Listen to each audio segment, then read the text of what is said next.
Back here with Coach Mangini, the ever-dramatic soap opera that is the Pittsburgh Steelers continues to spin along.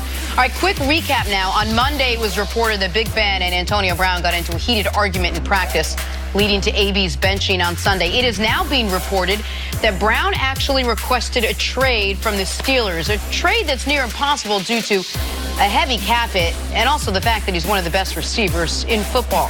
Here's Ben Roethlisberger on what went down.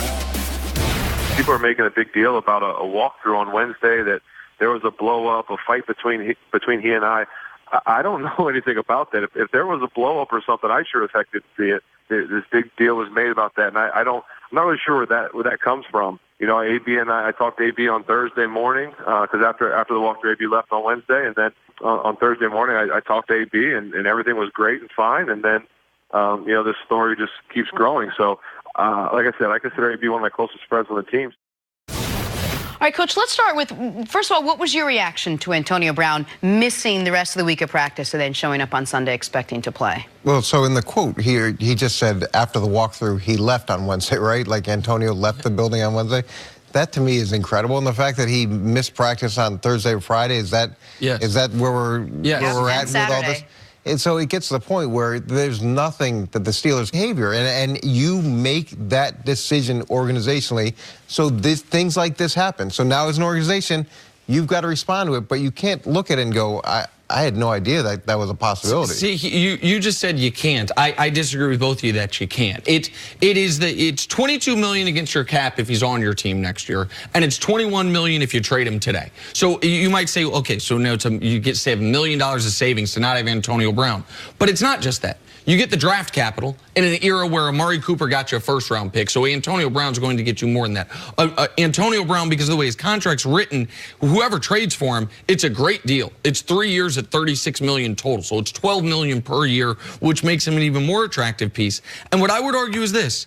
I would argue the Steelers' window closed this era. It closed with that Jacksonville playoff game.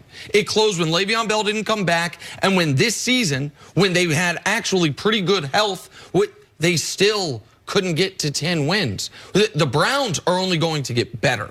The Ravens are, I believe, here to stay with Lamar Jackson. Like, I think it might be time, even with Big Ben going into year 16, it might be time to start thinking about the future for an organization that has competed in every decade since they've been in existence. How can you say that their championship window closed last year when your quarterback led the league in passing yardage, you got one of the best receivers in the game, and you have a top 10 defense that led the league in sacks? Because all of those things were true, and they're not one of the 12 teams still playing. All of those things were true, and even if the week 17 had gone differently, they would have been they would have been limping into the postseason. But it's not addition by subtraction by getting rid of one of the best wide receivers in the game. Like, you don't all of a sudden get better, and you're talking about the cap charge. It's $1 million left if you trade him as opposed to keeping him. You don't get better by getting rid of Antonio Brown. But it's also $0 in the years moving forward. But look, you have less flexibility in free agency. You've got less flexibility because of that salary cap hit that you take, and then you've got to replace a guy with 100 receptions. Then Antonio Brown is so hard to deal with for defenses. He is so good that at some point there's certain players that you deal with the headaches, and Pittsburgh has always been willing to deal with those headaches. But the headaches on this team for the past couple years has been because of Lev Bell or Antonio Brown or Ben Roethlisberger. Those are really the only three people we talk about, and we keep saying, oh, well, Pittsburgh's going to have to change their culture, or they're just going to have to live with the consequences.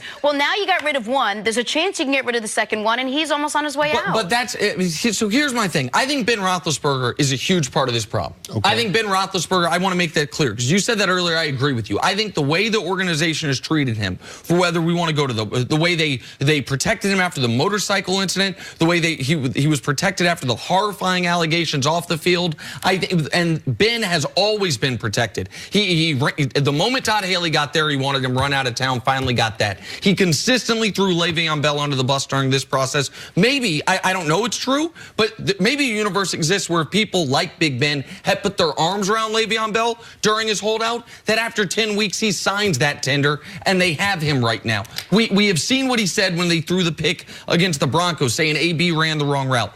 But you can't do anything about Big Ben. He is a made man in Pittsburgh. They're not cutting him. They're not trading him. We always say the Steelers have a different type of culture, a different family. If you want to maybe set Juju on a different career arc than the one Martavis went on, than the one Le'Veon Bell went on, maybe you have to have a shocking moment of trading your best player. I'm not saying cut him. You would get stuff back. You would have the same cap flexibility with him or without him because, like I said, $22 million on the cap with him, $21 million without him. Now you have a gaping hole at your #1 wide receiver spot. But if this isn't tradable behavior, then nothing is. If not showing up for work in a playoff week is not tradable behavior, people were talking about trading Odell because he did an interview, because he did a stupid interview. This was letting down everyone in the organization. I can't believe I've gotten to this point. You haven't. Well, look, I don't think I would have done the contract extension. And then when you look at this, once you start paying people that type of money, there's nothing that you can do. And they're not surprised by the way that he acts. And if you draft a guy that's slow and he runs slow, you can't be mad at him. That's what you drafted. So if you decide to sign someone that has an element of unpredictability and they act unpredictably, you can't be mad at him because that's what you signed up for. I agree with that in general. But I think when the behavior ramps up, when it's been that AB's been, once upon a time it was, God, every time he scores a touchdown, seems like he gets a celebration penalty. Like he knows it's against the rules, gets a penalty. Tomlin a few years ago said, what do you want me to do? Not play him, he's a great player, I'll deal with it. And then it's Facebook living during a speech that could have been devastating to Tomlin. Tomlin could have said anything in that spot that could have followed him forever. Then it's this offseason, allegedly, throwing furniture off a balcony that could almost hit a small child. Now it's not showing up for work. If the unpredictability gets to irrational decisions, at some point I say, hey, you want to give me a first and a third? You want to let me have more cap flexibility moving forward? See if Juju can grow into that role and we can have a reset? I'm listening. I'm certainly listening. It is absolutely turned into a bizarre world here. I've never heard you take this side, and I haven't heard you take that side. That being said, we'll take a commercial break. Coming up, did we all jump the gun on Tom Brady's demise? That's ahead on First Things First. Cooked. Finished. Done. You can't answer I'll be the question the last before the one of that segment. part. Nick always